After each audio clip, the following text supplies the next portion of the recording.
देवर जी तो सो रहे हैं, एक काम करती हूँ उनके साइड में सो जाती हूँ मैं भी चुप करके।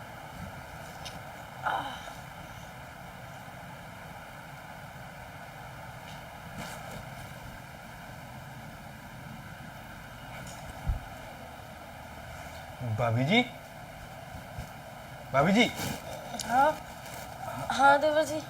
आप कब आए मेरे साथ सोने के लिए?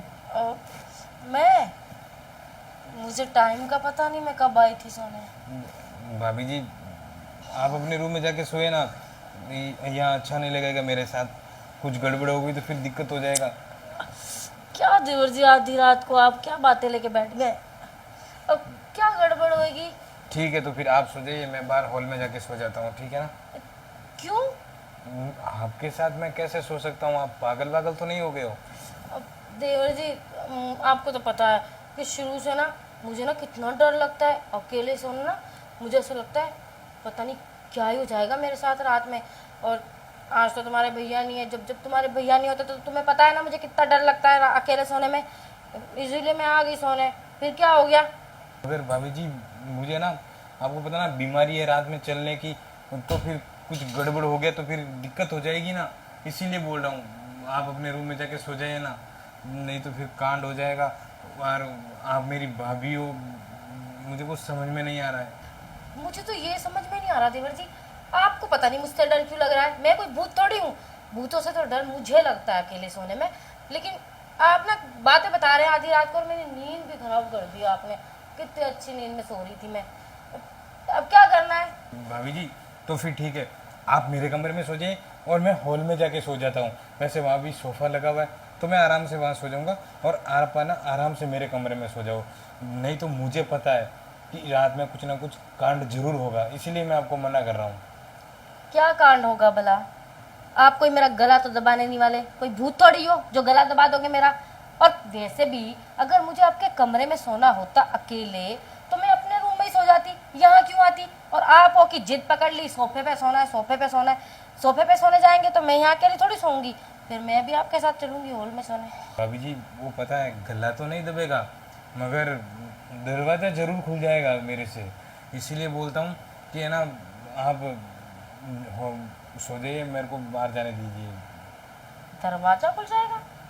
मुझे कुछ समझ में नहीं आ रहा, किस चीज का दरवाजा खुल जाएगा जो आपको इतना डर लग रहा है मेरे से? डर तो मैं रही हूँ लेकिन आप पता नहीं क्यों डर रहे हैं। आपको मैं कैसे समझूं? देखो भाभी जी, आपको पता है कि मैं अब बड़ा हो गया हूँ, और फिर कोई औरत या लड़की मेरे पास सोएगी तो फिर आपको तो पता है ना कि गड़बड़ तो हो ही जाएगी मेरे से। इसीलिए बोल रहा हूँ कि आप है ना अकेले में सोने दीजिए ना मुझे, नहीं तो फिर कांड हो जाएगा। अच्छा, इतनी सी बात के लिए आपको इतना डर लग रहा है, लेकिन मुझे ना बिल्कुल डर नहीं लग रहा। अगर डर लगता तो मैं आपके पास सोने थोड़ी आती। जब कुछ होगा ना तब की तब देख लेंगे। अभी क्यों नींद खराब कर रहे हैं बताओ? तो भाभी जी, अब तो आपकी नींद उड़ी जाएगी। मुझे पक्का यकीन है कि मैं किए बिना रह नहीं पाऊँगा, और फिर आप चिल्लाओगे मेरे ऊपर, है ना? चिल्लाओगे ना? अरे नहीं नहीं देवर जी, अब ऐसा कुछ होगा तो भला मैं क्यों चिल्लाऊंगी? तब की तब देख लेंगे ना। अभी सोए। आपने अब इतनी छूट दे दी है तो फिर आप सो जाइए, मगर कुछ हो गया तो क्या करोगे? भैया को तो नहीं बताओगे ना? अरे देवर जी, तुम्हारे भैया को भला मैं ऐसी बातें क्यों बताऊंगी? अगर तुम्हारे भैया को मैं ये बोलूंगी कि मुझे डर लग रहा था, मैं तो देवर जी के कमरे में चली गई थी उनके पास सोने, तो तुम्हें पता है ना तुम्हारे भैया कितने खतरनाक है, मेरे साथ क्या करेंगे फिर? तो मैं तो बताऊंगी ही नहीं। कुछ होगा तब भी नहीं, और नहीं होगा तब भी नहीं। एक बात पूछूं भाभी जी, हम्म, आप भी चाहते हो ना कि आप मेरे साथ कुछ कुछ करें? देवर जी, अब ऐसी बातें मत पूछिए। सच सच बताओ भाभी जी, आप भी यही चाहते हो ना कि मैं ना कुछ कुछ करूँ आपके? अब वैसे एक बात बोलूं, बोलो ना। आपके भैया से ज़्यादा हैंडसम ना आप लगते हैं। क्या भाभी जी, आप भी मजाक करते रहते हो। अब भला मैं मजाक क्यों करूंगी, वो भी आधी रात में? तो ठीक है, फिर हम सोते हैं और फिर जो होगा बाद में देखेंगे। ठीक है, सो जाते हैं। मगर ना आज आपसे चिपक के सोऊंगा मैं, है ना?